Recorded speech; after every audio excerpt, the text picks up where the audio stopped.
Hello, it's working. Cool. Good evening. Welcome, everybody. You should actually welcome me because I'm the visitor. Like, I drove 6 hours to get here. I'm Dave Pellowe. I'm the host of Judeo Talk, and I run a online YouTube channel, probably the smallest one in Australia. But the reason I started it was because I was interested in politics, and then I realised that there was a whole lot of people that weren't, and I didn't get it. Like, that doesn't make sense. Surely everybody wants to change the future of our nation, but no, they didn't. So I thought, well, I might write a blog and then write a book and start getting to talk to people, and if we have more information, we can get more involved, because it can be a bit of a disenfranchising process to actually see politics happening and just feel kind of helpless to change anything. And the reality couldn't be any further from the truth. In fact, especially in recent history in Australia, politics has been very closely run races, and small numbers can make huge differences to the direction of our nation. And yeah, I mean, you'll see whole seats of electorates. Like we got in Queensland now, we got an extra 4 seats recently, and there are people who, because we all need more politicians in government, everybody's really excited in Queensland about that. And there's people, you know, who wants to be the candidate for this new seat, and there'll be 5 people turn up to choose. And so, you know, you can actually have a big difference in who you get to vote for. You can be 1 in 5, though you typically need a quorum. But so I started a show called Church and State, and what it actually does is just have long conversations with people about interesting issues that are important for us to know more about, because there's heaps of information that we don't have, and we will quite often watch the news and then complain about how untrustworthy the news is. So I like to talk to politicians and academics and business people and journalists and just try and get more information. What's the perspective? And sometimes I argue, but most of the time I just listen. And hopefully at the end of each interview, everybody's a little bit smarter. So one of the realities is that we live in a secular, pluralistic, inclusive democracy. Now, the word secular throws a lot of people, because there's actually at least 3 major ways of understanding that word. And there's a Canadian philosopher who has said the 3 major ways of understanding the definition of the word secular is like France. They have a secular society. And in France, if you're a public school teacher, you're not allowed to wear a cross on a necklace. Religion, signs of religion, mentions of and references to religion, completely forbidden in every sector and sphere of public life in France. That's not the kind of secular society Australia is. In England, you have a secular nation as well, but they actually have an official religion in England. It's in their constitution. They have a defender of the faith, which is the Queen, and yet nobody is compelled to subscribe to that religion or give money to it or believe in it. There's plenty of atheists and agnostics. There's no bars or qualifications to engagement in public life. So that's another type of secular society. In Australia, we have, I think, the best kind of secular society, where there is no official religion, but everybody is free to think what they want, and everybody is free to bring their beliefs and their convictions to the argument, to the debate. I was asked at a marriage debate in Townsville a couple of weeks ago, why should Christians be able to impose their beliefs on the rest of society? And I love that question, because it's a little bit loaded, and the simple answer is we don't. Majority gets to. We're in an inclusive, secular, pluralistic democracy. No idea is given extra weight simply because of an appeal to authority like God said or Leviticus.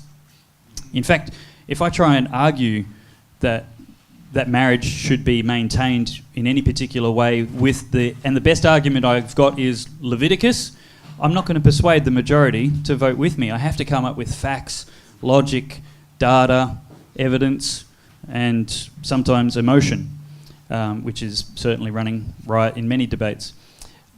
So there is no imposition simply because of a worldview. But the fact is, if that most people agree, they get to impose, if you want to use that word, on the minority. 50% plus one impose every election and every value and every common belief that we have. But here's the question. What the person and when I'm frequently asked that question, why should you get to impose, and I believe in separation of church and state, etc. Fascinating. But are you saying my opinion's not valid because I'm Christian?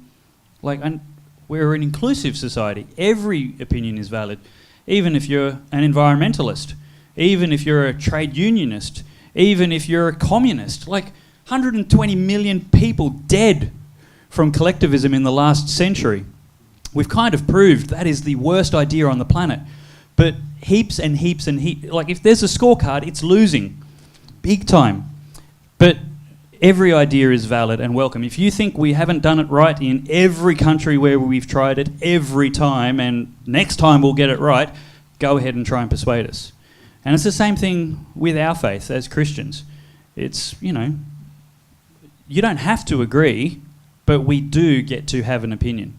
We do get to ask our elected representatives to represent our values. They don't have to approve of them, but if they want to get our vote, they have to represent us. And if we're in the minority, so be it. That's democracy.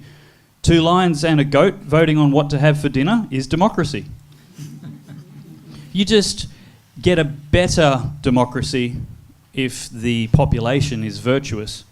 And so I actually take the word of God as infallible and the best idea for everything. But I don't even raise it when I'm talking with somebody who doesn't care. I want to offer the facts, the data, the logic, the evidence. And I want to help my fellow believers to not just sit back and pray for a better government, because that is very important, but not just that. Should we pray or should we act? The answer is yes, not one or the other. We absolutely should pray and should act.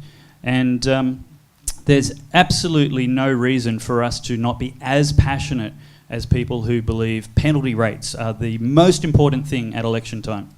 And there's no reason to not be as passionate and full of conviction as people who believe trees are the most important thing for protecting in society. That's a valid opinion, but so is ours. So hopefully by this mission project that I'm doing, having conversations and trying to say to the church, hey, you've got a voice, and guess what? The people who want to represent you want to hear what you think. They actually want to know. They want to represent you as well as possible. Nobody goes into politics for the money. They all really passionately care about their community. And even if we think they're space cadets completely disagreeing with our perspective, they still want to hear. And so the more of us that they hear from, the better chance they've got of representing us. And the one thing I'll take away from the debate I did do in Townsville was there was Labor, there was Liberal, there was Christian, there was non-Christian. It was incredibly respectful and marvellous. I think, hopefully it's the same. I know in Victoria there's not much hope, but I think New South Wales is a lot closer to Queensland than... So yeah, that's the good thing. So joining me on the panel tonight, we're actually going to be talking about fostering peace in a healthy community. And on my left, yes, your left, is Jeff Brisby, and he's been a principal for 13 years. My dad's been a teacher for a very, very long time. Jeff, you have a background in the aviation industry. Well, that's exciting. Flying or building? Both. Wow, very cool. I'm jealous. I so want to fly. Jeff was in pastoral ministry for 7 years, where he worked in the area of post-traumatic stress counselling, and has a master's degree in education, and a lot of his time is spent in the area of child protection, training and investigation. Outside of work, you race cars. Yes. In a straight line? No. My brother-in-law races in a straight line. He says he's useless around corners. No imagination for brother-in-law. And then next to Jeff, we have Jake. Jake is passionate about supporting young people as they embark on the journey of life. He's a teacher of children with disability, specifically children with autism, at St Joseph's Primary School.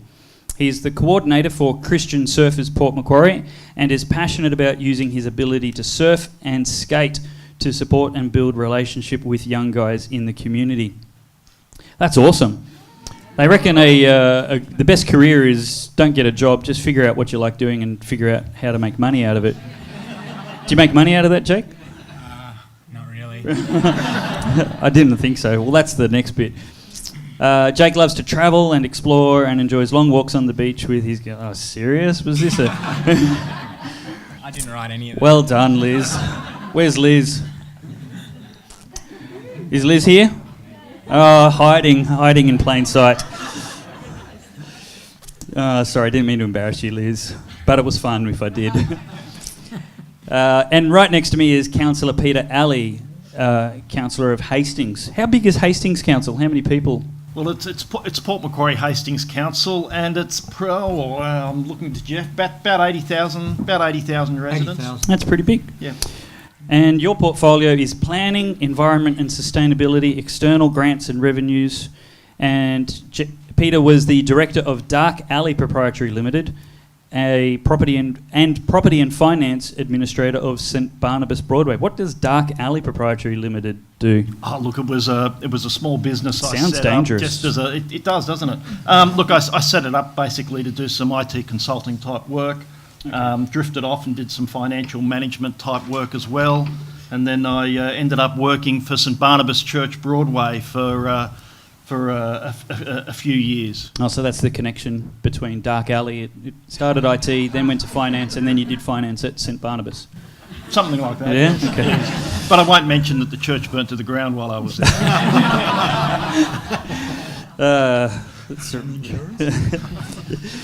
Councillor Alley was an IT specialist at Telstra Enterprise Services and State Bank of New South Wales. How long ago did that exist? Oh, I think it's finished. It stopped existing in about it became Colonial State Bank and then got taken over by the Commonwealth Bank. But the brand Around State about the Bank turn of the New South century. Wales? Yeah.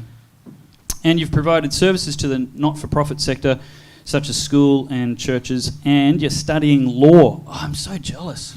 I would love to study law. Would you like to do my exam tomorrow? I would like to. Would you like me to?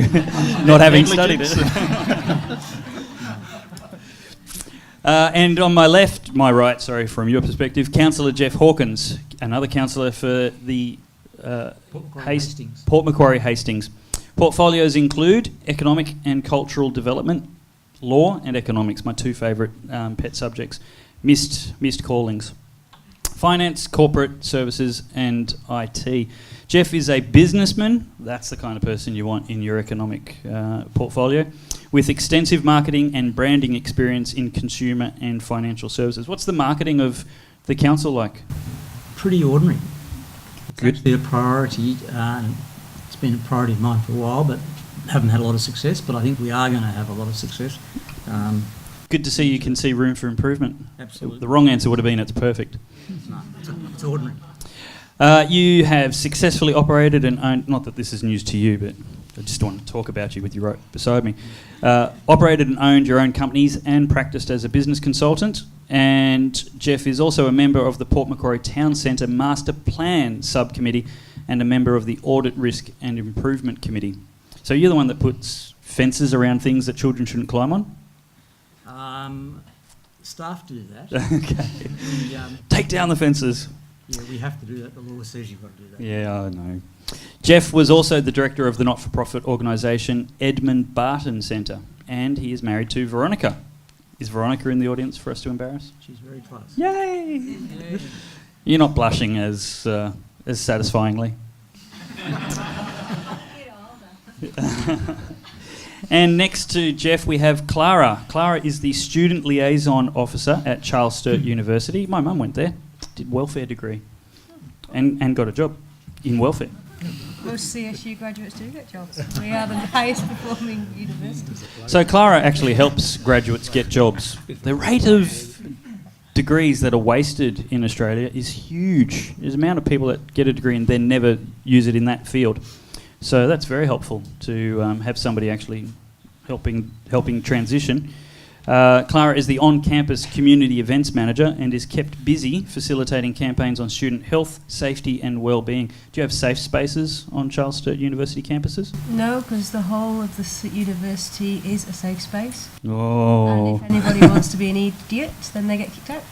What's an idiot? someone that isn't respectful, someone that is homophobic, racist, sexist, istic, fattest, I don't know, ageist. Fattest? Whatever ist you want to think of.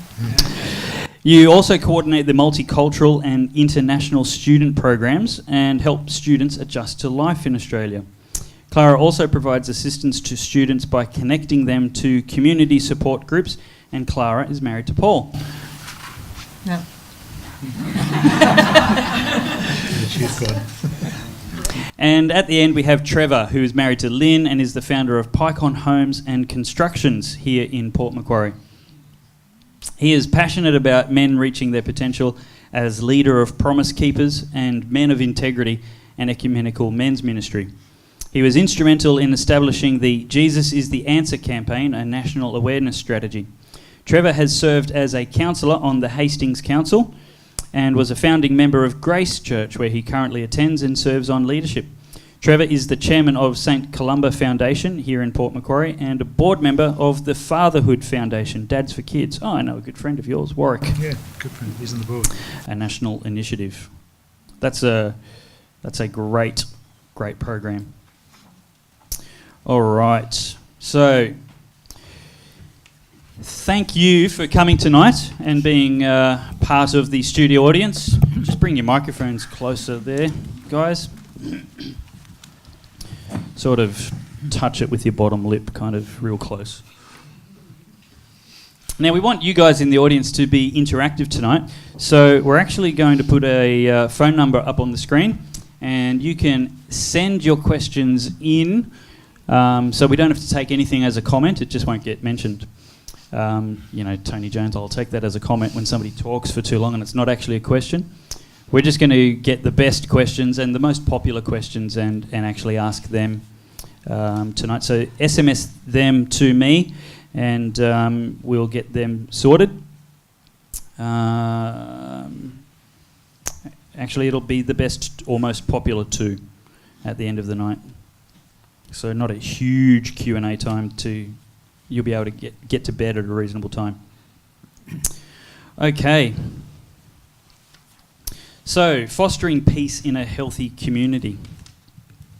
And we'll give everybody a chance to actually... Should we do opening statements first?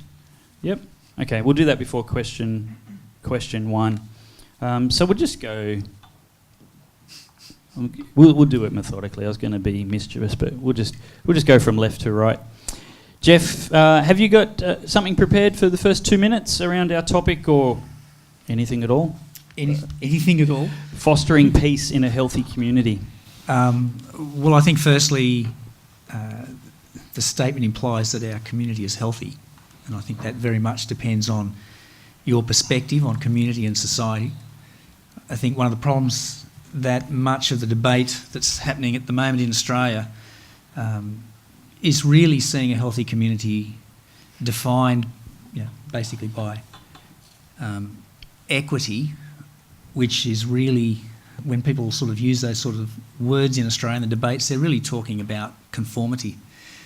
They're not talking about participation. They're not talking about the social capital that people bring. They're not talking about the outcomes of a multicultural society that, 40 years ago we decided we were going to be a multicultural society, and now we don't really like the end result of that. And so we end up with the Donald Trumps and the Pauline Hansons of the world. And I think much of the debate It'd be lovely when we list off all of those things that we're not allowed to be, that if people would say Christianist, that you're not allowed to be homophobic, but you're also not allowed to be Christian-phobic. Because I think one of the things that's happening is that the Christian worldview is being slowly alienated and pushed aside, and that in the name of accepting everyone, we have a list of people that we don't want to hear from.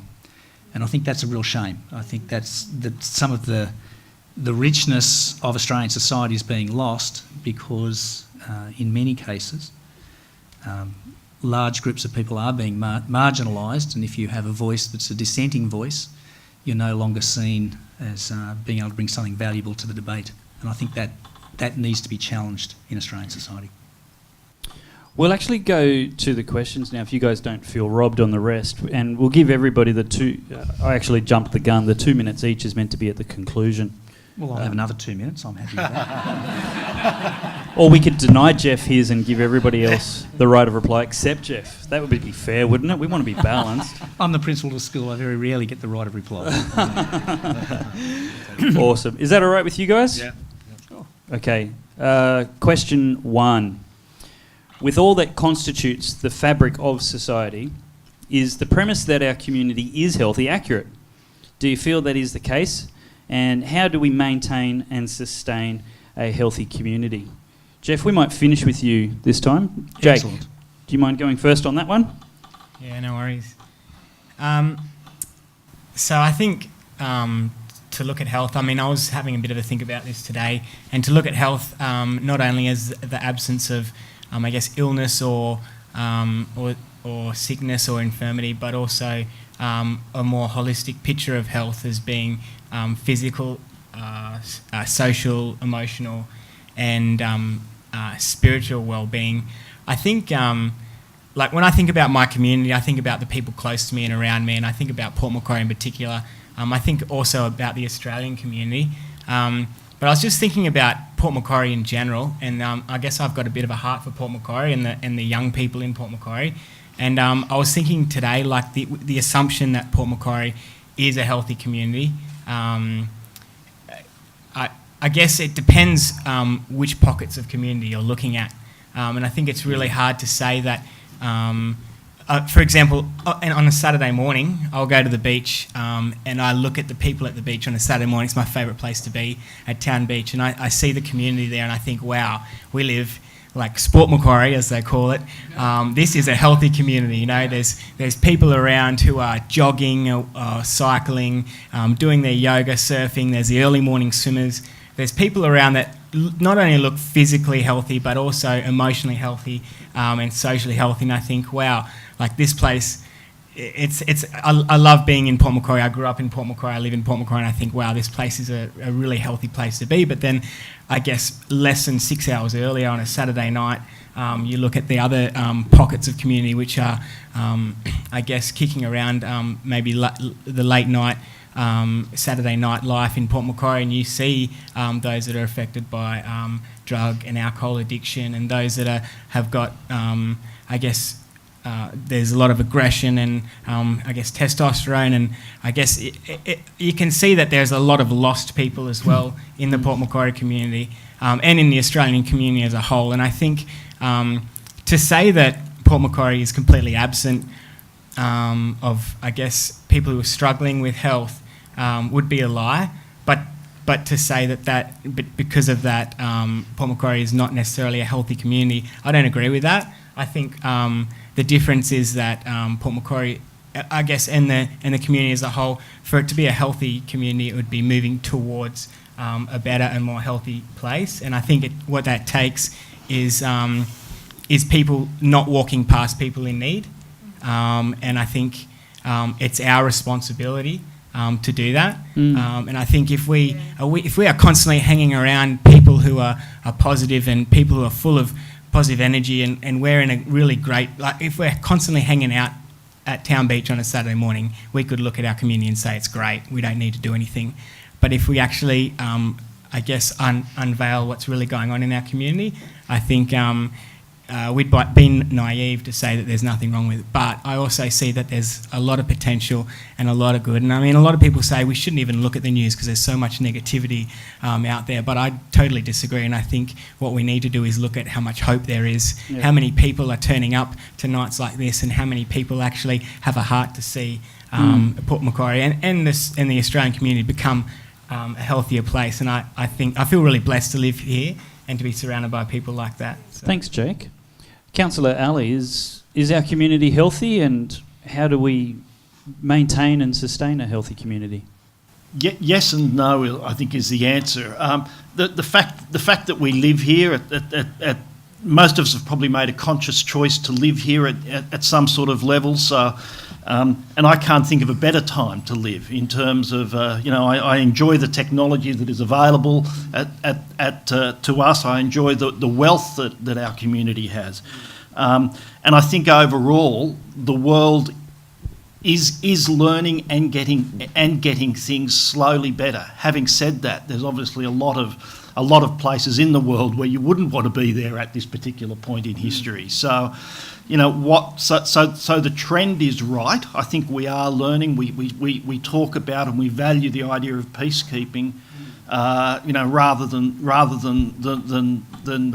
starting to talk about war, and that's a really positive. That's a really positive thing. That's a good thing for our society.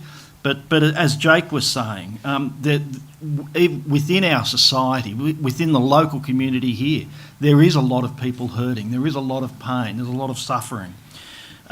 We struggle with conflict, I guess, over balancing the needs of a growing population with the environment.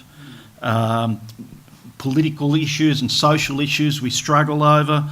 There's people who suffer substance abuse, mental illness, people who suffer from trauma, who are unable to kind of find a sense of peace, and of course domestic violence in our community. It's a real scourge, and it's a real horror that exists within our community, and too often we try and ignore it and brush it under the carpet. So how do you suggest we build a community, just briefly? Sorry, a healthy community. Yeah. Look, I think it's a number of things. I think we need to be looking at justice in our community. How to make our community fair, how to make our community more just. We need to be looking at making sure that the opportunities do exist for everybody in the community, and that there's general fairness across the community. What about you, Councillor Hawkins? Most of the things I wanted to say have been said already, so I'm feeling for Trevor a bit. But anyway, I'll take a stand.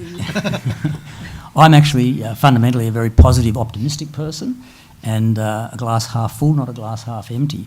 And I think that history is going to be very kind to all of us when, in 50 or 100 years' time into the future, you look back. I think that you'll find, I don't know that many of us will be there, I certainly won't be, but whoever's looking will find that we've lived in the best part of the best place at the best time. And I think we're absolutely blessed and very fortunate to have that situation. The challenge, of course, is that's not everybody, and that's not everybody all the time. It was mentioned earlier on, what actually is health. There's physical health, there's social health, there's spiritual health. There are many attributes to it, but it's a totality that's really important. And I think we're absolutely, as I said, we're blessed. I don't think that many of us have to, certainly in this room, I don't think have to live in fear. We all have enough food, we're warm, we've got a roof over our heads, and we're not in fear of our lives. So, as I said, I'm very positive. I see the problems. I'm not naive about that at all, and they've been clearly enunciated today. But I see that in the context of a very positive situation. Yep, thank you. Clara, do you think we can get community health to the stage where we would say it's perfect? No. Sorry. I think, unfortunately, there's always going to be people who don't want to be healthy. I think not necessarily through freedom of choice, but something's occurred in their past or their parents or whatever has happened, so that unfortunately, drug addiction and abuse is quite often because people don't have the necessary education, they haven't had the support, and are basically in a horrible, horrible place where they're suffering really badly from depression or whatever else, and just don't have the opportunities that I guess many of us in this room have. I was fortunate enough to be born in the UK at a time where females were allowed to be educated. Had I been born 100 years ago, there's no way I'd be sitting here. There's no way I would have married an Australian that I met in Japan. Like, I had those opportunities because of the time of which I was born, and because of the education that I had, and because I was permitted to get that education. Unfortunately, there are many in society that just do not have those opportunities through no fault of their own, more often than not. So do you think, although the destination may never be reached where we're satisfied and it's perfect, do you think there's always a journey to be continually strived for? We can do better. Oh, of course, yeah.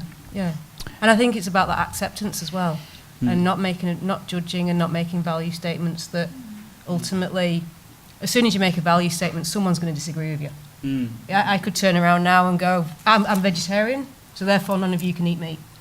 And as a ridiculous example as that comes out as, it's the same kind of thing. If you make a value statement, but there's nothing that goes against me cooking up a fantastically delicious vegetarian meal, and people walking out going, you know what, once a week I can do this. And it's that once a week, and if you can make that change just once a week, then often you can change the world. Do you think there's a healthy level of conflict? Like disagreement might be a more palatable word, where you telling me your philosophical reasons for being vegetarian could improve my outlook and thus actually be a community benefit. The onus then being on me to not be offended and actually listen. Yeah, I think it works both ways. If everyone is open to the discussion, and if no one takes offence, then people will learn off what's been said. And unfortunately, as an individual, it's very hard to not sometimes take offence, just because your value systems are different. And it's not through not that anyone is wrong, but no one's right either. So, and until people accept that no one's right, and not negatively, just people are different and therefore have different experiences, have different outcomes and choices. But those discussions are really important, because then you can learn about what it is that you're missing. Every background and worldview and perspective is valid. Yep. Yeah, I like it. And what about you, sir, Mr. Suter? Thank you. Yeah, look, you've got, I suppose, defined community, and communities all connected to a broader community. So even though we're in Port Macquarie, we're still connected to the broader community. I just think that it's influenced strongly by structures, family structure influences community dramatically, relationships particularly, relationships today, and governments, they can influence the direction of the community, the direction of laws and certain things we live under. Education is a very big part of the equation, so is media, and the cultural changes that are taking place in Australia and our community. They're challenging. All those issues are fairly challenging, and while in the main most of them are reasonably healthy, but there are issues and challenges that we can't ignore. We have to address those issues and those challenges. In the family structure, stress and financial stress of marriage is a serious issue. Domestic violence, it just can't be ignored. It's there, it's not going to go away. Relationships, I think social media is playing a negative role in some ways in social media, particularly in the way friendships are established. You can just delete a friend. That's not really what I call friendship or mateship. You can just be deleted. So you don't like something about it. So social media, I think, while it's a wonderful thing, the technology, if it's wonderful, it can offer great richness in many ways, but it's also got tremendous effect on people, and I think it has to be managed a bit better. The media, there's a tremendous exaggeration in the media. There's a real fear exaggeration about issues and issues that are confronting communities, and I think that's an issue that we need to look at. And I think one of the major things from my perspective is the regress of the Judeo-Christian ethic in the world, and particularly in Australia. There's been a real regress. 50% of people now identify as Christians. It was 80% some 10, 20, 15 years ago. 4 in 10 people in a church survey feel the church is not relevant and has no basis in society. That's a bit alarming, and I think the church has got a lot to blame for that. How do we fix that? It's education. It's being serious and committed to the things that we're trying to address in terms of relationships. As I say, we need to encourage more one-on-one relationships, encourage children particularly to have healthy relationships through sport, combined sport, and various other things where they're interacting with people, not so much in social media. I think the education system, it's moving to ideology. We need to be more focused on our children at school. We need to know what they're learning, know what's being taught to them, and really be involved in that, be very practical about that. The media, I don't know how you fix the media. Switch it off or don't buy the papers. One or the other. It's a serious issue. As far as the Christian issue, the authenticity back into the church has got a lot to answer for. It's got a lot to apologise for, particularly in the area of abuse. And the abuse, while it's in a lot of areas, I think the church has tried to hide that. They haven't been honest about it. They haven't brought it forward. And they've lost a lot of credibility. And they've lost their voice in the community to a degree. And I think when you say 50% don't identify Christianity, they're probably more looking at they don't identify the church that can abuse children, which is just disgraceful, absolutely disgraceful. And there's no excuse for it. So from a point of view of maintaining and recreating that healthy environment, I think it's fair to say that interventions had a big part by government and by other industries and service workers has been a wonderful thing. They've done a lot of things, but I think intervention's gone too far. We're creating a bit of a nanny state. We're taking away people's independence. We're taking away their ability to sort of grow and make choices and fail. Yep. We have to learn to fail. If we learn to fail, we can learn to win. And I think once we learn those things, but a lot of that's been taken away from society. Yep. And not just, as I say, there's good things in all of that, but you've got to be realistic and address those serious issues. Yeah. Jeff, back to you. Sometimes people think peace is simply the absence of conflict. What do you think? I think the problem in much of the debate and much of what's sort of spoken about in society at the moment is around this idea that peace is when everybody sort of is conforming to the norms and it's all happy. I happen to think that a healthy society is a society that knows how to live together when they don't agree, when there are a very broad range of views, when everybody has the opportunity to express those opinions and views, and no one is rejected simply because they hold a differing opinion. One of the great tragedies that's unfolded over probably certainly the last 10 years in Australian society is that unless you conform, you are simply not seen as having a valid opinion or being valued as a person. And I think that's a great tragedy from a nation that started out with a bunch of people who were not valued where they were and put on ships and sent over here. I think that's a little ironic that 200 years down the track we suddenly decide that we have the right to start putting people morally on ships and pushing them out in the ocean and hoping they find somewhere else to live. Jake, China actually justifies great persecution under the ambition of social harmony, a harmonious society. So if you're sticking your head up and criticising the government, saying, I disagree with that, you could end up in jail because you're not contributing to a harmonious society. Is the lack of conflict actually what peace looks like? I really like this question because I think the lack of conflict would actually be debilitating to peace, because I think that in order to grow, conflict is necessary, and in order to be able to be peacefully internally, you need to know how to deal with conflict. And I think I think we live in a society in Australia. It feels like if you compare it to, I guess, America and the issues they've got with guns and violence over there at the moment, you could say, oh, well, actually, we don't have a lot of conflict here in comparison to other countries. But there is so much conflict in our society, and I think a lot of it is internal conflict. And I think conflict isn't something that we should be scared of, or we should try and, like you say in China, we shouldn't try and I guess, sweep it under the rug, or I think it's something that we should really face, and I think we should be teaching our young generation how to deal with conflict, not how not to start conflict.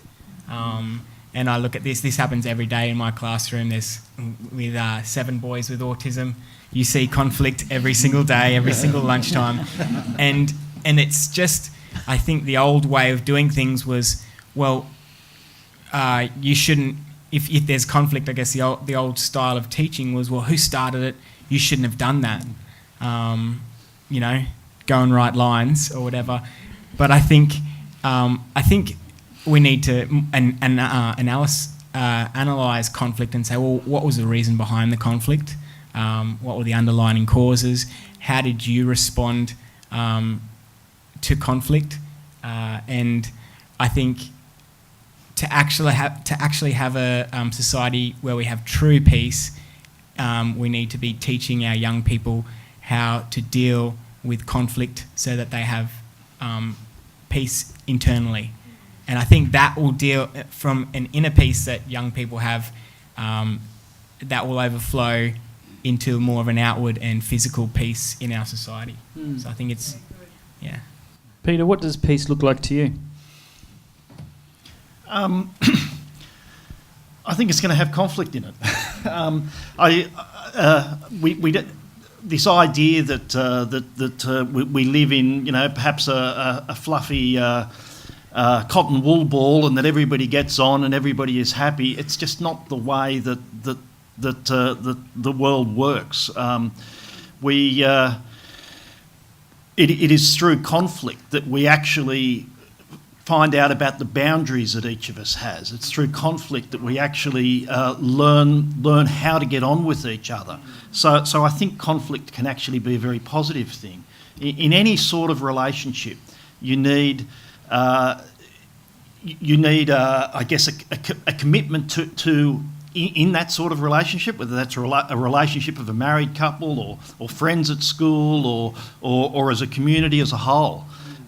You need that sort of commitment to that sort of relationship. But at the same time, you also need a way to resolve conflict when it occurs. You need to be able to talk things through in a healthy sort of way. So that I noticed before, David, you referred to healthy conflict, and I think that's important. We need healthy conflict that actually enables us to find out our boundaries, find out our differences, and work out how we're going to live together and move on.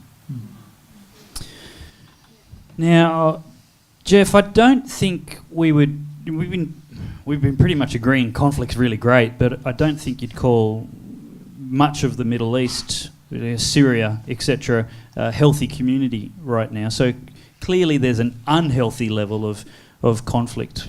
Where do you think the healthy level might be for peace? For the Middle East? for Port Macquarie. Okay. Maybe even see if you can comment some insights from the Middle East of Port Macquarie. East of the highway, west of the highway. That's right. Is there a loaded question in there? Just a pun, nothing loaded there. But even with regards to your portfolio with cultural development, what's a healthy approach to community with that? Well, the cultural development is it's something we're working on the strategy right now, so I can't say it's this and this and this specifically, but it's part of a whole... Is it a secret? Suite. Well, it hasn't actually emerged yet. We've actually got a community reference group that's actually assisting us with that, very much so assisting us actually. But it's part of a whole suite of activities that are included in this, which is our Towards 2030 community plan, which I'm going to throw it away. But it does exist. I brought it just to say and show that it exists. That's good. Sorry. That's good. Yeah. Look, I was what I was going to say before you sidetracked me with the Middle East was that, which is a good sidetrack, is that I think so much of what happens in our lives we don't have control over. But the one thing that we do have control over, we have complete control over how we react to people and events, to stimulus. And and I agree with all the comments made earlier on. That, to me, peace is it's fundamentally an internal thing, and it's a thing that is learned in the family. And if we get that right, we can then broaden it out. And political institutions, levels of government and all the rest of it, the churches, schools, all the organisations that are a critical part of our community and our infrastructure and our fabric can then play a role. But my wife's a primary school teacher. We've a colleague of Jake there. And it's very clear that things that happen in the classroom don't necessarily happen or get reinforced. The same messages don't necessarily get reinforced at home. And it's really important that all the institutions actually are aware of that and actually understand they have a role to play in that happening. Clara, on the campus, promoting student safety and peace, how do you deal with conflict there? Is it just completely banned, or is there a management strategy? I'm sorry, Leo. I think as young adults, a lot of the students that come to the uni, it's the first time away from home. It's the first time they've actually had to make a friend. So it's not only just about conflict, it's also about finding yourself in the world and who you are. Wow. Because if you've lived, as many people do, in Tamworth since you were born, like I say, you've gone through the same schools as everybody else in Tamworth, you don't know anyone else, all of a sudden you rock up to Port Macquarie and discover that there's surfers. And without them, they're cool. And you're not, because you're this country person that likes country stuff. And you don't really know what a beach is, you don't know what the rip is, you don't know that whatever else. And I think being at peace and being able to deal with conflict is about finding who you are and being aware that you don't compare yourself. Everybody is better, everybody is worse, everybody does have better language skills or whatever else it may be. Never, until you are aware of that, then you can't be at peace, because you don't know who or what peace is with you. So at the uni, I think it's quite interesting because, a lot of young adults at 18 who literally have just left home suddenly decide that onions don't peel themselves, and there wasn't a washing fairy that picked everything up off the floor. All those things that becoming an adult does, but then learning to realise that flatmates can be disgusting. Or if you're a morning person or an evening person, until you actually live with someone who is something else, you just don't know that. And it's resolving those minor conflicts, which, I don't know, I think you wash up a cup of coffee as soon as you put it down. Someone else will leave it there until 3 days later because they like penicillin. And it sounds banal, but until you've actually had those conversations and worked out that it's okay, then, you can't be at peace with yourself, because you're constantly going, oh, well, they do this, so I need to do that. So the next question is actually about internal peace, and that having an impact on the community. So to foster peace, which element do you think requires more focus, the individual or the community? I don't think you can differentiate. I don't think that one comes before the other, because without either, neither will work. Like if you're constantly looking outside, and like I say, to use the Tamworth example again, you're constantly looking outside going, well, I need to learn to surf because I'm now in Port Macquarie. Yes, that's a great learning experience, but if you're only doing it because you feel guilty about not having that skill and you actually hate the ocean, well, don't do it. And I think same, whatever the community that you're in, yes, you can learn from them, you can develop in it, and you become educated by it. But it's identifying as well what makes you happy. So don't be forced down a line just because someone's told you that's what you should conform to, or that's what cool people do, or that's what your mate on social media did last week. Like, you've got to do it for you, for the right reasons. Yeah. Trevor, as a board member of Fatherhood Foundation, how important are fathers to a child and a former child's internal peace? Oh, it's quite critical. I mean, the father plays such a vital role, as does the mother, but the father has a strong influence, and he can do great damage to a family, he can also do great good. But I think peace is something we all seek, and families particularly, but when there's a break in relationship, that's going to be the greatest breaker of peace. Yeah. I think most things break peace, but nothing greater than relationship. So if the relationship in the family is broken, you are not going to have peace under any circumstances. And that's a great concern, because it's one of the great problems facing society today, is that there's a fracture between father and children, more so than mother. Mothers are more maternal. Research shows very clearly that most children are affected by their father's relationship more so than the mother. There was a little example actually done some time ago. They had a Mother's Day promotion in one of the jails. I think it was Park Lee, and there was about an 86% take-up of Mother's Day's cards to send out. So they thought it was so successful, we'll run it on Father's Day, and there was about a 4% take-up. Wow. So that's a fairly factual. I might have those figures a little bit wrong, but it's generally factual. So it shows the effect that fathers have upon people and when they're damaged. But you know, from my perspective on peace, is that an inner peace is a mind thing. It's not going to come from a lack of conflict or lack of affirmation or positive thinking. Peace comes from an internal mechanism that gives us hope in the future. And if we don't have hope in the future, and if you interview a lot of children, particularly that are suffering depression and anxiety, they're lacking hope. They're lacking a direction and hope and identity. And that's we find that in the Fatherhood Foundation, our seminars, is that there's a great lack of hope and direction for children, particularly boys. Yeah, I've seen data which backs up what you said about factual data. the cards, yeah. It's denied at government levels, unfortunately. As you know, the Fatherhood Foundation is an advocacy to government, and it's in great denial in terms of those problems, and yet they're still trying to address them, even though they're in denial. So I would say relationships in the family. I can't think what the interest would be in denying the data. Probably because I think most it's like most things, we don't want to admit to the failures of society, particularly if we're in government. Yeah, well, that's true. There's no. We don't No want. If we incentive don't have an answer, and it's difficult to have an answer because you've got to start at the grassroots, at the base level of fathering and family relationships in general. Yep. And so it's difficult. Don't forget to send your questions through as you've got them. No question's a stupid question. There'll probably be 3 other people with the same question, but send them through. We need some more. What do you think? Internal peace or community peace? Is one more important than the other? I actually think internal peace needs to precede the other. So I don't know that it's more important. I think you need everything. You need both, and one can't work without the other. But I think that if people are fundamentally not at peace with themselves, if I can use that phrase, how the hell can the community be at peace? So I think it's almost a conditioned precedent.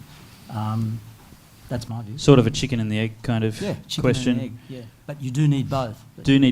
But it's hard to foster community peace if you're not at peace yourself. Correct. Yeah. Yeah, we have seen people in history that have been at peace when there's turmoil around them. So it does seem like a good place to start. I think as well that community it's its own self, its own body, but it's also the sum of the component parts. Yep. So if all the component parts are not at peace, how can the community be at peace? So that's why I say there's a conditioned precedent. They have to work together, but that's the primary one. That's my view anyway. Peter, which requires more focus, individual peace or community peace? Look, I think they all have to be worked on together. I don't think you can divide things up in that sort of way. And I guess I'd go a bit further. That I also don't think you can talk about just peace in society. There's so many things that feed into that. So it's a total package in terms of looking at opportunities in society, in terms of health.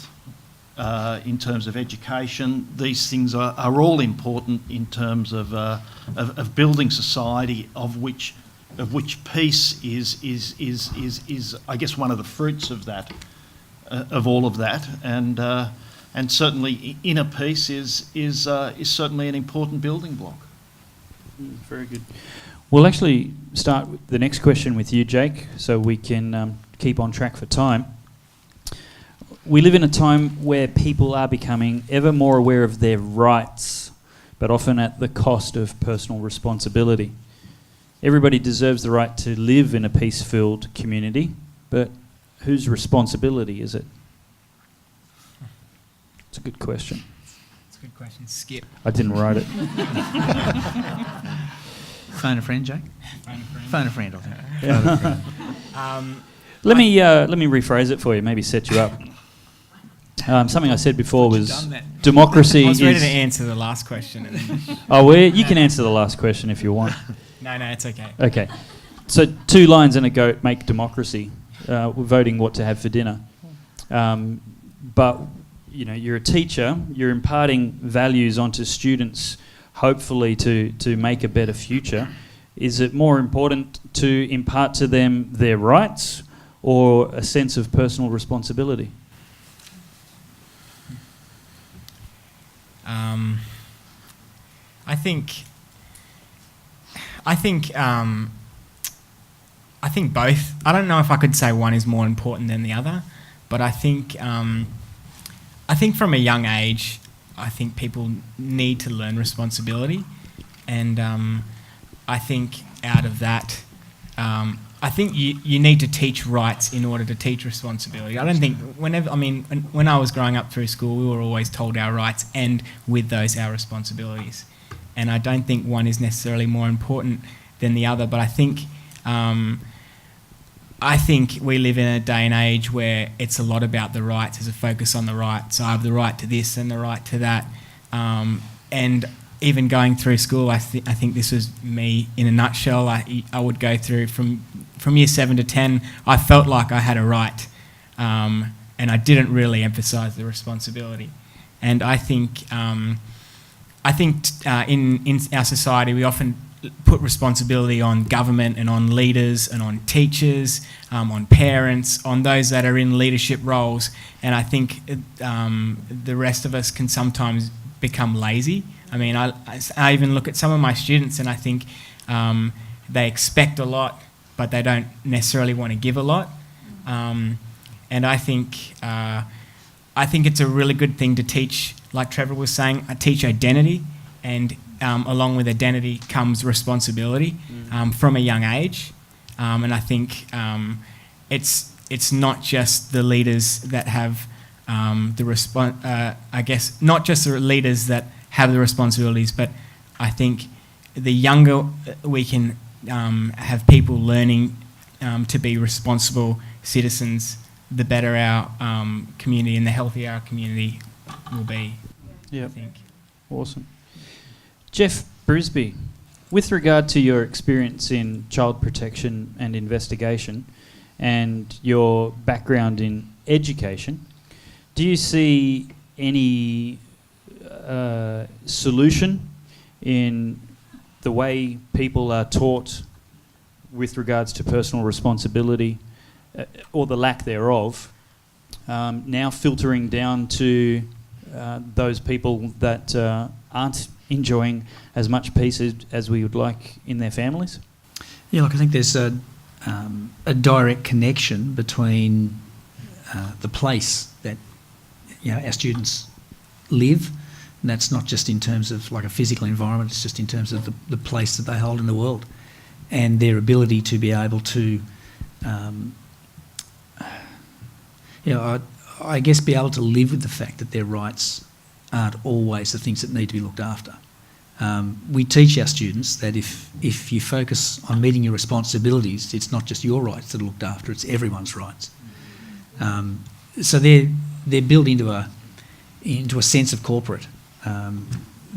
As they focus on meeting their responsibilities within society and within the culture, they're actually shaping the culture. And we talk about the fact that, in Australian society, the culture is being twisted, it's being, lost. You talked about, for example, in my role in child protection training investigation, I gave testimony to the Royal Commission, and it was amazing how many people, when something like that came up, when the spotlight was actually shone on the absolute disaster that has just unfolded in Australian society in the way we've treated children. And, you mentioned earlier on the church, and the church has an enormous amount to answer for.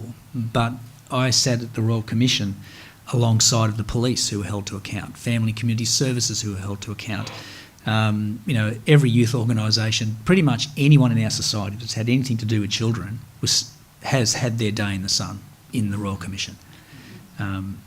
But one of the things, we deal with a lot of children who are from very difficult backgrounds, a lot of domestic violence backgrounds, and a lot of sexual assault issues that have taken place in kids' lives. And the thing that we want kids to understand is that if the focus is going to be on their rights, they can't control the actions of other people. They can only control their response to the world around them. And that if they can build themselves into something bigger than themselves, then there is a place for them to belong. There's a place where their identity suddenly has purpose.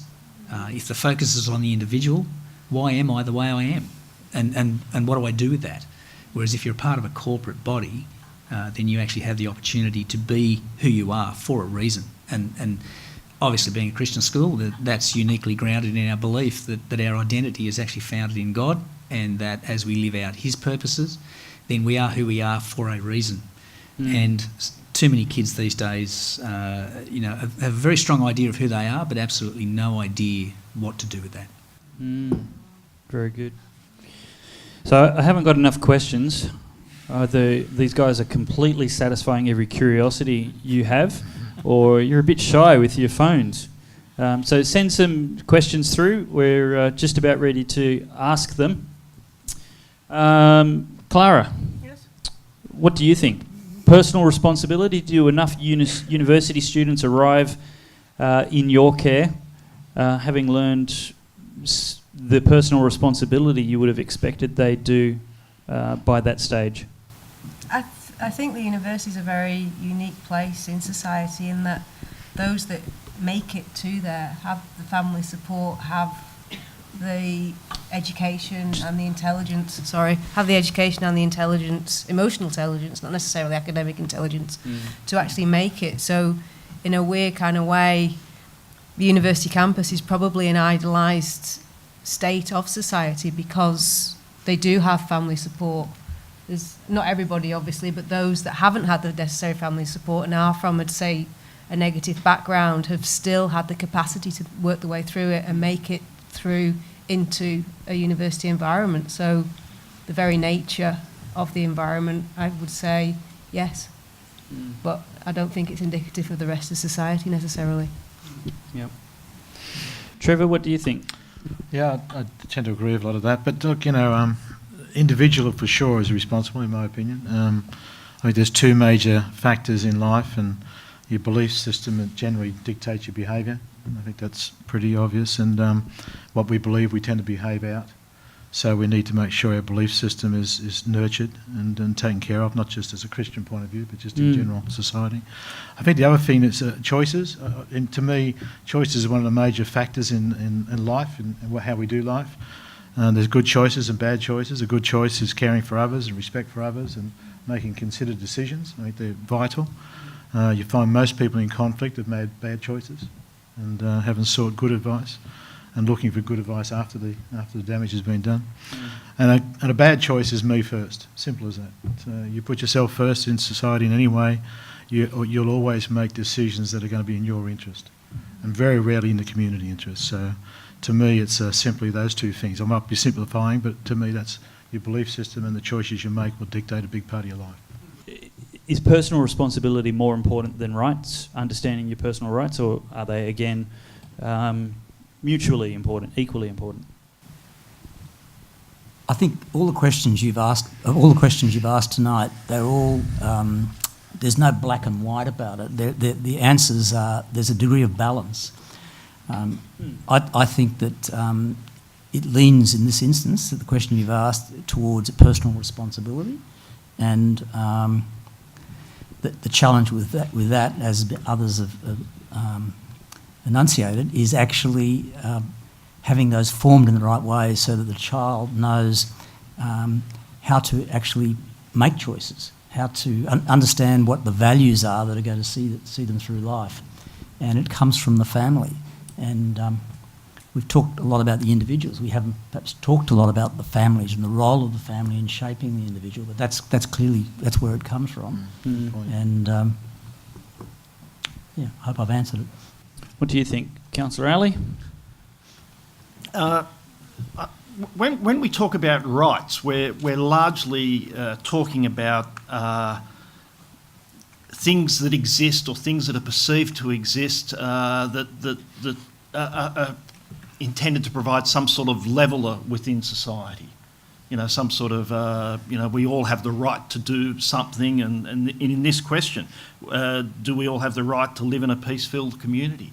I'm not actually sure that that's a right, in the sense that, there is going to be conflict in our society. There is going to be conflict in the communities we live in, and we can't do anything about it. We also have the right, people have the right to be angry. So, we can't kind of override that. So,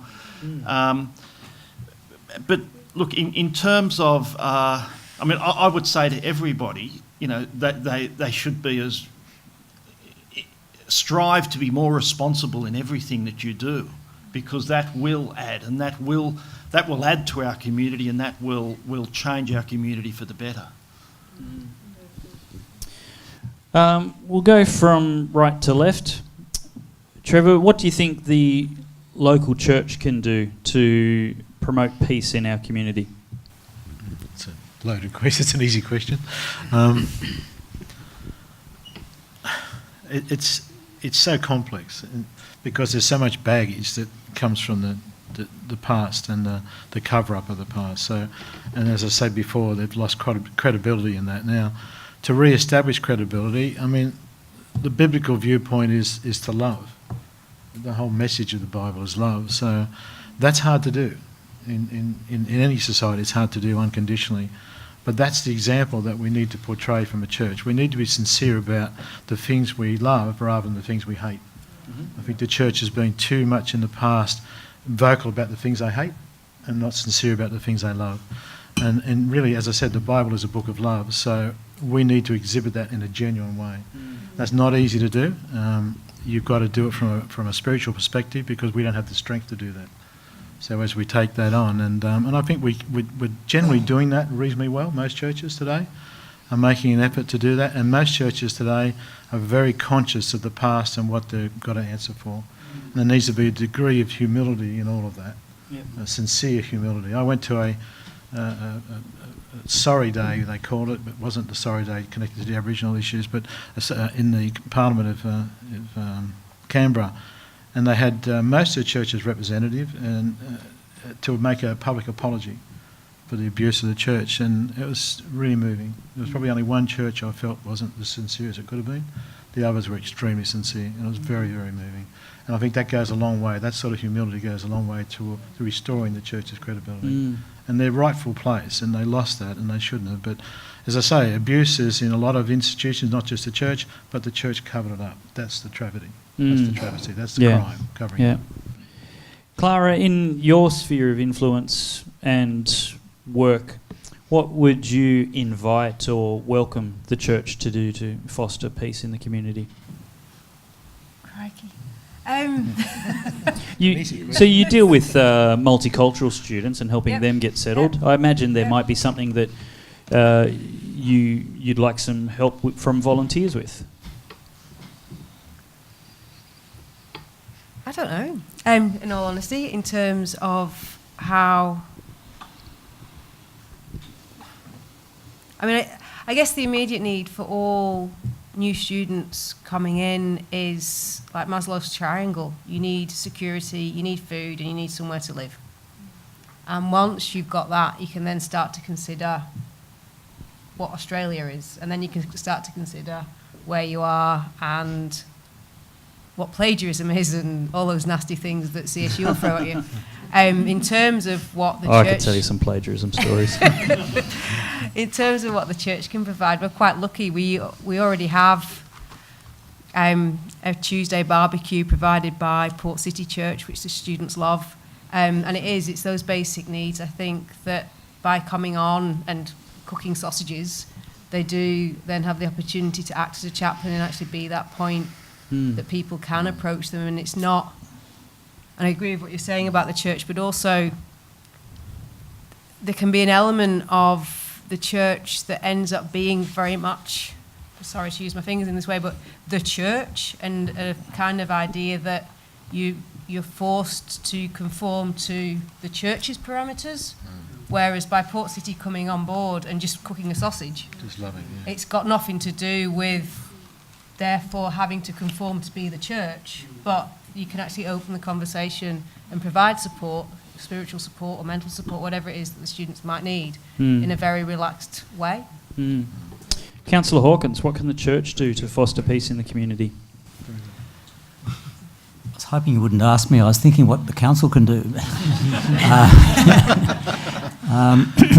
Well, I guess it must be refreshing to have a constituent come up and flip the question instead of what can you do for me, what can we do for you? Yeah, no, it is. It's very refreshing. I mean, as you're asking these questions and I'm listening to the answers, I'm actually thinking, particularly what you just said there, Clara, that it's like thinking the church should think about the customer. So it's actually what is the need of the customer, and you express the needs of the customer. You know, they need somewhere to live, they need this, they need that. So it's actually thinking through, and I don't have the answers, and I'm not a member of the church. Although that's not true, I'm Anglican. But it's actually having a deep understanding of the needs out there so that you can actually adapt your thinking to addressing the solutions to those needs. It's actually that simple. Yep, good. That's not easy to do, though, to deliver. Yeah, true. Peter, any thoughts on what the church could do, especially from a counsellor's perspective, to help foster peace in the community? I think the church should be more outspoken on social issues in our community. I agree. I am a church member. I have been for 40 years, and to a large extent that is why I took an interest in politics. Coming out of that, so I think the church needs to be more outspoken. I think the church is doing some great stuff. It's doing a lot of quiet, achieving stuff in the background in this community. There's a number of church groups that provide meals for the homeless and things like that. Down in the Camden Haven, where I'm from, the community at 3 provides a regular homeless barbecue. There's other church groups that put on a Christmas meal for the homeless and things like that. So be more outspoken and be out there in the community. Good, thank you. Jake, what can the church do to foster peace in the community? I love this question. Donate to Christian surfers? Money. No. I love this question because it's actually something that's really on my heart and something that I'm really passionate about. And I think if the church is to foster peace in the community, the church, as in the people, need to leave the church, as in the building. And I think we need to get out of the church in order to bring peace in our community. And I've sat through so many sermons or been a part of a lot of churches, and too often the focus is on how we're going to get people in here on a Sunday, because that's how we're going to bring peace in our community. That's how we're going to bring love. And I don't necessarily disagree that it's really important for people to be in church on a Sunday, but I think what we should be looking at is how can we take Jesus to people out in the community. And there's this thing called a third space. It's like where you're most comfortable. And if you're not at work and you're not at home, where are you? And that's your third space. That's where you're most comfortable. And for some people, it's the surf. For some people, it's at the cafe drinking coffee. Some people, it's the library.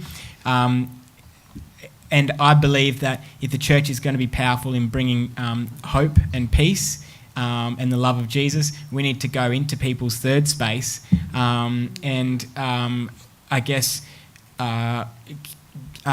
meet them on their level. And I think something like Christian Surfers does that. They go to surfers, they surf with surfers, we hang out with them in the surf, and then we go and have a barbecue, a dinner at a friend's house together, a bunch of people that don't know Jesus, that are also hurting, they don't have a lot of peace.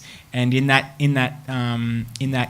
environment, we can first of all look and see what their needs are. I mean, the priority isn't to save people necessarily, or the priority isn't to convert people, but the priority is to see what is their needs. And first of all, their need might be that they need love, or they need an older brother or an older figure in their life. They don't need to necessarily go to church this coming Sunday. And I think I think the ultimate need that all people need, I think, is the love of God, and the security that there is a Father that loves them and has a plan for their life. But not everyone's ready to hear that, and I think we need to see what their needs are and go out into their third space and do what they love, do what we love with them, and hopefully it's what they love. And I think that's more of the answer. Yeah, great. All right, we're going to run through a couple of questions quickly, and only one or two people get to answer each one, so we can get a few more questions out. Jeff Bruce, because you're next in the line, you get this one. As a Christian father to young children, how do I start building peace and hope into my kids? Build a relationship with them. If you're talking about peace comes out of security. Security comes out of belonging.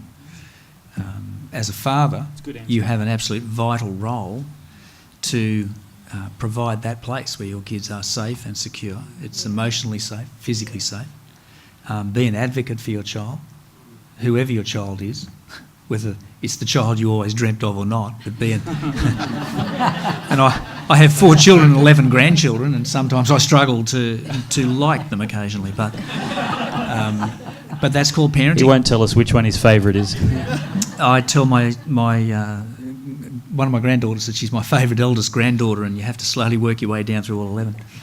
But I think as a father, I think you need to be a dad, and I think that's one of the things that's being lost a little bit. That most men, through the school experience, we're now dealing with the third generation of parents who don't know how to parent. We're now down into that generation. So there was 10 years ago, I could always rely on a grandparent coming in and helping me with a single parent that was doing the thing and doing it tough and was all losing the plot. Now the grandparents that are coming in have been the subject of difficult relationships and problems themselves, and so we can no longer rely on them to bring sort of an even hand into the process. So dads are not being modelled what good dads are about. So my advice, give them time. Forget this idea of quality time. Kids don't want quality time. They want time. Yep. They want your attention. They want to know that they matter. They want to know that you will do whatever it takes to be with them and that they are a priority in your life. And they want to know that you will advocate for them. That if they need, a rollicking, then you'll give it to them privately and quietly, but publicly you will always be on their side. Yeah. Good answer. Anybody else want to jump in quickly? One volunteer? Good answer. Oh, look, what I'd like to add to that is, look, the parents set the mood of the household, and I think it's important to kind of to ensure that you kind of set a positive.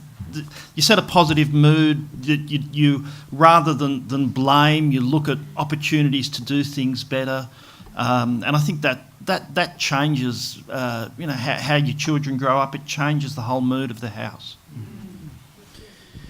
Very good. Okay.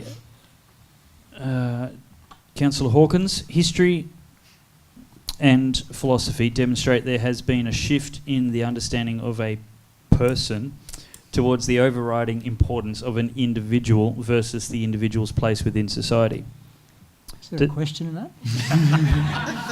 I'll take that as a statement. Define the question. I think I got the easy Does one. that feed a fundamental selfishness in society?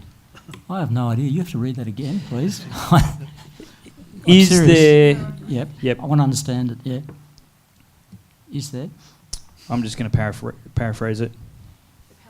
The Pellowe way. Towards the override. What's the growing priority has shifted towards individual importance versus collective importance. JFK said, "Ask not what your nation can do for you, but what you can do for your nation, country. Is that feeding a fundamental selfishness in society? Are we always asking what our nation can do for us? I actually think that it is.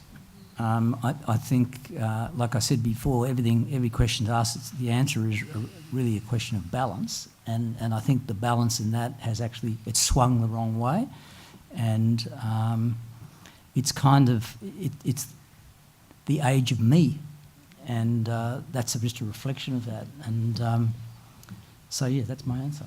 It has. What about you, Clara? What do you think? I think a lot of the time, Google has a lot to blame. Like, I remember, I'm old, I didn't even do my degree on a computer. They didn't even exist, never mind mobile phones and all the rest of it. But the sense of individuality now, these two here, sorry, you're playing on your phones, you're not even listening. That whole idea. But He was taking notes. But it's that concept that you have the answer in your hand. You Are you a don't teacher? actually go. Well, you have been. You don't actually go out and find that answer anymore. You don't have to speak to anybody. You control the world on that entity that you hold in your hand. And you mentioned social media before. Like, yeah, you make friends. I think I've got something stupid like 300 friends on my Facebook page. I don't even know who half of them are. The random people that I met one time went, "Oh, you're nice," and then happened to move to a different country and never met them again. Like, it's just, but that whole idea that you can Google something, so that sense of individual is backed up by the idea that technology knows it, which takes away then personal responsibility, takes away a whole host of different interactions that generally you would have learnt from just by being. Yeah, it's good. Final question to you, Trevor, before we just get everybody to summarise with 2 minutes each. Couldn't we objectively state that the nuclear family is the most ideal familial configuration for healthy intellectual and social development of children, and therefore ultimately society down the track? I think that's a very difficult question to answer. I would say that the basis of family is sort of defined by everybody's opinion. Everybody's got a separate opinion as to what's a healthy family, what constitutes the family as such, because today's society is that we have a whole range of different people who see themselves as family, don't in the traditional sense of the father, mother, children. And well, that would be a subjective view, yeah, but yeah. Objectively, what would you say is the ideal environment? In my opinion, the ideal is a father and mother fathering children and raising children, with the balance of both genders feeding into that psyche, because each gender has a opportunity to provide what they were God-given, and that's the male has a role to play, the female has a role to play, and that's where I come from. That's my opinion. But I understand. And so what the question I think was getting to is if that's objectively how we would generally categorise the ideal environment for the child, would that not consequentially be the ideal to promote for the whole of society's health? Yeah, of course. On average. Of course, yeah. I mean, the difficulties in today's society, in this tolerant society, and you've got this viewpoint from a Christian viewpoint, and I can't change that, my opinion of that, but I also understand the basis of other people being able to parent in a successful way. I'm not saying it's the ideal way, but I respect the fact that other people do have a genuine desire to parent, whether they be in same-sex marriage or whatever. They generally believe they can do that. I don't. And that's only because I believe both genders contribute dramatically to the welfare of the children. And to be fair, it's not an exclusively Christian perspective. The most famous anthropologist of the 20th century, Claude Levi-Strauss, observed that every culture through every stage of history has had the natural phenomenon of a man and a woman coming together to form a household and raise children. And so, different opinions are certainly valid, but it's not an exclusively Christian objective opinion. And statistically, it's well backed up. the benefit of co-parenting with a male and a female. Well backed up and well supported by statistics. So, starting with you, Principal Brisby. 2 minutes each. We'll go from left to right. And just summarise, I guess, your thoughts in 119 seconds on what we've been talking about tonight. Okay. Well, firstly, I think one of the things that the church, if it's going to be relevant in society, we've actually got to abandon this idea that the Bible was our idea. It wasn't, it was God's idea. I think we have to abandon this idea that we're the moral gatekeepers of all things, that we have a role to play in society, and that when the church is healthy in a society, it has an impact, and when the church is not healthy in society, it doesn't. I think we need to stop talking about what we want, and I think we need to start coming to grips with the fact that that God got it right, and that we're, as a society now, we're venturing into a world of hurt and pain that we have no idea what the consequences are going to be. Just as at a micro level, we have no idea what the impact of social media on society is because we simply don't know. I think in the same way that once we start to abandon the societal structures and norms that have held our society together for so long, that we really have no comprehension of what the end result is going to be. And I think that whilst many people in the debates that are taking place, particularly in Australia at the moment, speak with great authority as if they know what the outcomes are going to be and how healthy it'll be and how great it'll be, they have absolutely no basis to make that judgment because it's not been done before this way. And I think that that if we abandon, from my perspective as a Christian, if we abandon the plan, the purpose that God had for us as His creation, I think that at that point in time, we are going to find that there are all sorts of consequences that, God may just end up taking a step back and saying, that's okay, you really want this, you want a king, I'll go right ahead, you've got one in mind, try him. And I think that there are too many people trying to be kings in this world with no understanding of the fact that every decision they make has a consequence for everybody else in the world. And I think we just need to take a few deep breaths and think that through. Thanks. Jake? Look, I think, like Jeff was saying, I think there's just generations and generations and generations of conflict and hurt and broken relationships. And I think one of the most powerful ways that we can foster peace in our community is to start with the next generation that's coming, the next generation that will very soon be our leaders. And I think we need to really focus on educating and equipping the young people with ways to deal with conflict and how to find internal peace, which is away from the media and away from,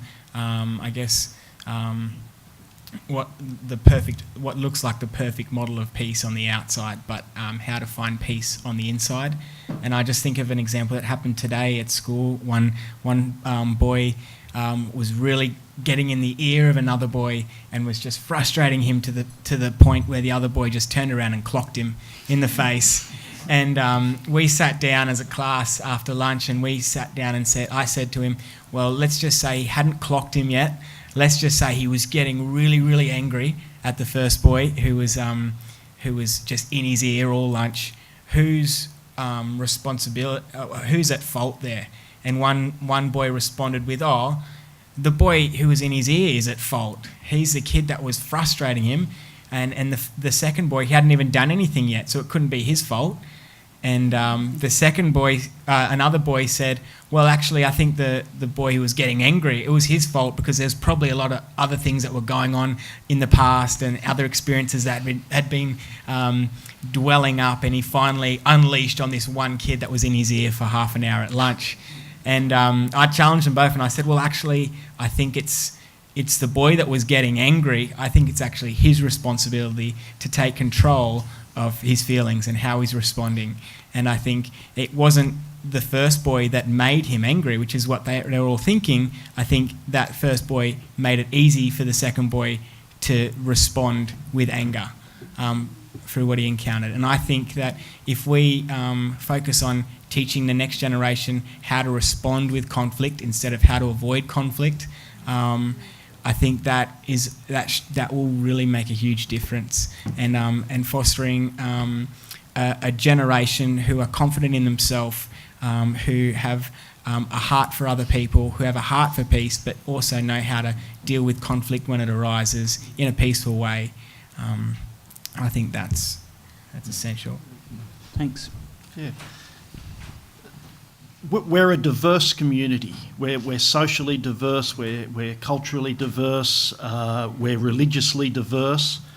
And as I said at the beginning, we need to work out how we get on with each other and how we rattle around in our cage, like marbles, and we need to work out how that works. In our society, we have families. Some families are just a couple of people. Some are same sex, some are opposite sex. Some get married, some don't get married. We have some families have children, some families don't have children. These are the models that exist in our society, and we need to work out how we can nurture each other and support each other, and that is the way to which we'll find peace as a community. Thanks, Councillor Alley. Councillor Hawkins. Thank you. If I may, I'm going to respond a bit differently because I think I'm probably sitting here not with the expertise that the rest of people on this side of the table have. Excuse me. And I've also I've been most of the day in Council's Audit and Risk Committee, so I've had to change my space quite a bit to be here.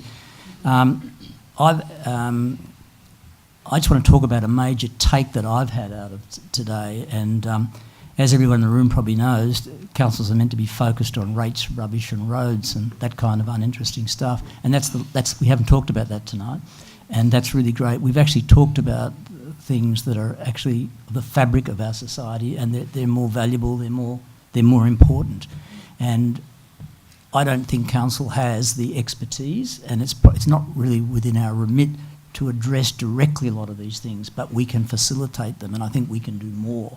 And I've been thinking about that as we go along.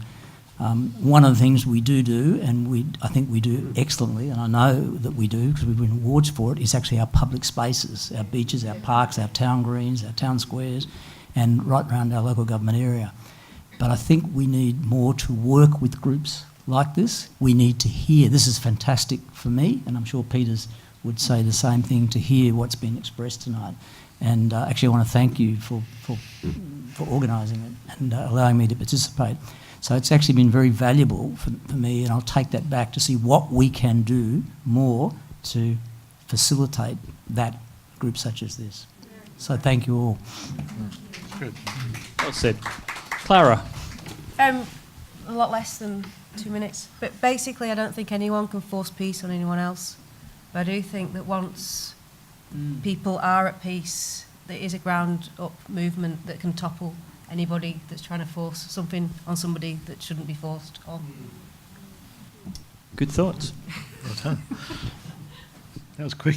Yep. I was unprepared. Making up for some of... Oh, if you're not ready now. Oh, I'm ready now. I'm ready.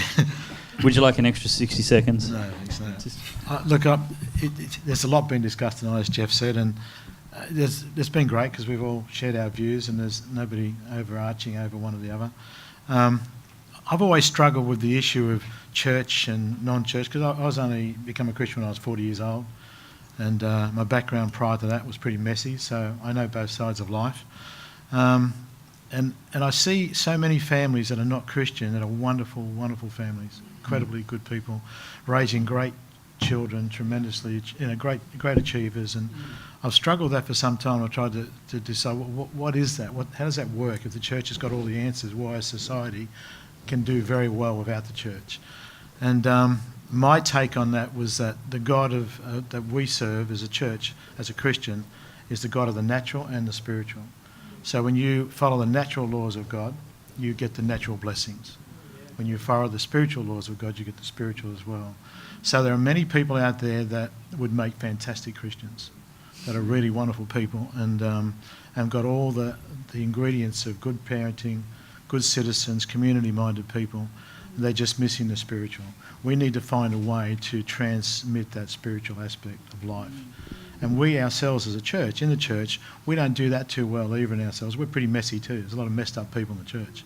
So they come to faith usually often through crisis, and it's get messy for a few years until they sort that out, until God gets on their case and sorts it out. So we're not always the best example of community either. And the way we treat people and the way we treat, we outspeak our own belief system. So there's so much scope between the community and the church that we're just not aware of. And there's so much commonality. And we're not that far divided between what the church represents and what the community represents. We're really quite close. Yep. Just that spiritual connotation between us.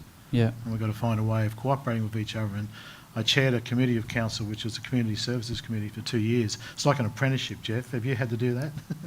I've had to do a few apprentices. Yeah, it's like a penalty, you know, because you've got to sit there and listen to everybody. There's about 20-odd service providers, and they're all talking about, you know, the next round of funding and so on. But, you know, the caring attitude of the people, it really taught me something. The first 12 months I was pretty arrogant, but what am I doing here? And I was told it's an apprenticeship. But the second 12 months of chairing that committee, I got to respect those people so much. They really cared about what they did. They were so engaged with the community. And while they were looking for funding, naturally, that was their way of surviving. But they were engaged, and very few of them were Christian, and yet they did so much more than what the Christian church does. So I'm not speaking from a perspective ever that the church has all the answers. I believe we do have the answer for life, without question, but we've got to be very humble in the way we promote that. Yeah, that's right. I often feel there's a lot of comparability between the church and a hospital. Messy. We go there because we're not perfect. We go there because we are trying to be better. We are trying to be healthier. We are looking for if anything, becoming a Christian's an acknowledgement that there's a long way to go. And so expecting a Christian to be perfect is actually upside down. Well, no, hang on. They're actually just being really honest that they need some help. And so churches like the hospital, where you're presenting for some treatment. So a good dose of humility amongst the patients is a good idea. So yeah, look, thank you very much to our panellists for coming tonight. But thank you very much to Pastor Mark from Honour Church. If you'd like to wrap up for us. Sure. Why don't we give our panellists just a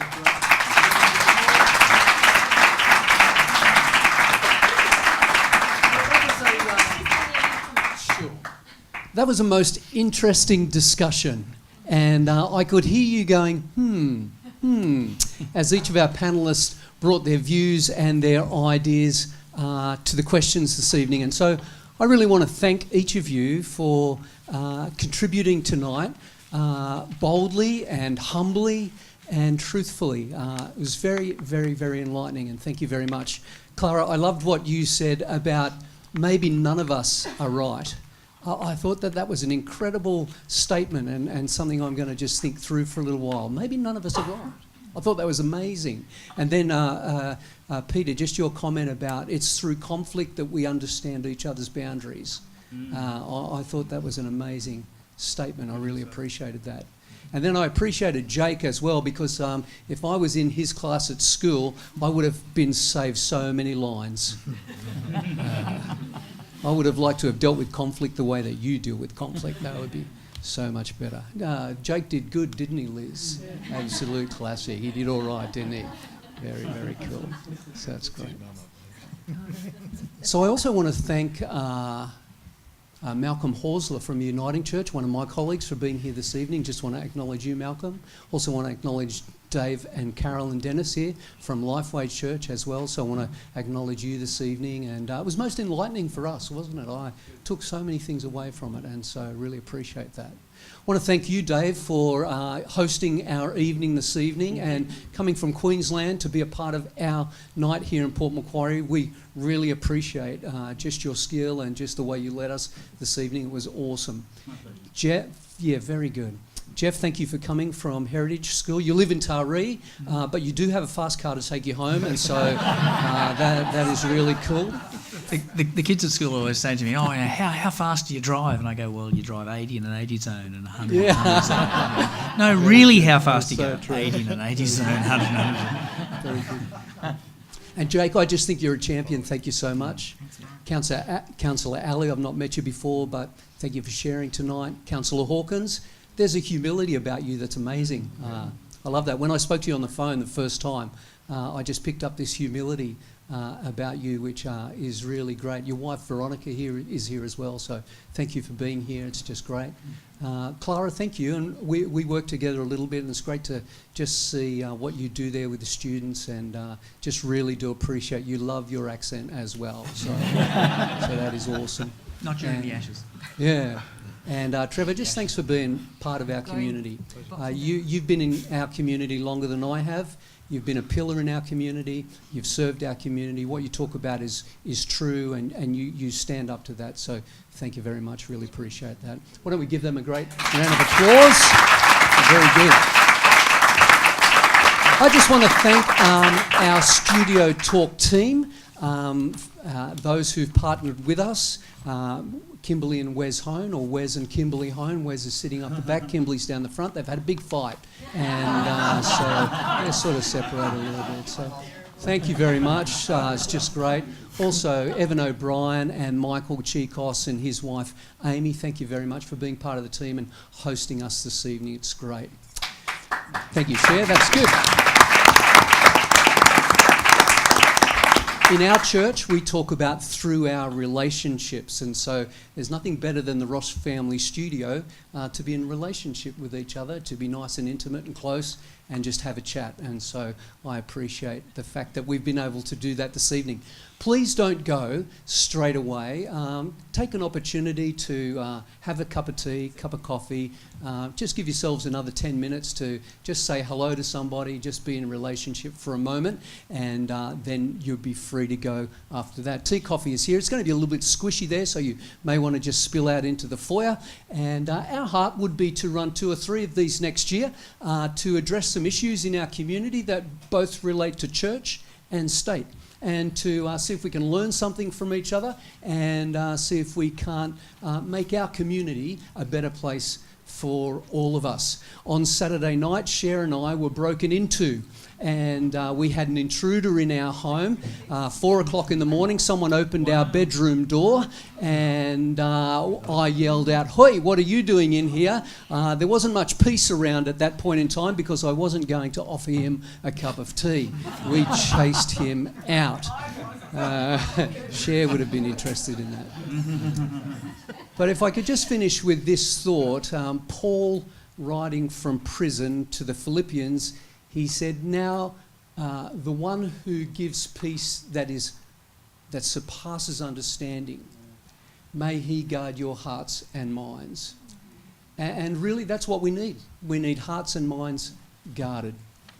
He recognises that peace comes through Jesus Christ, and I think that we can look to him to have our hearts and minds guarded. And so that peace that passes understanding, I pray that it goes with you this evening. I thank you for being with us. Trust you have a safe journey home.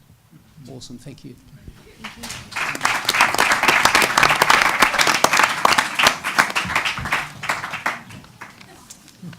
Thanks for that.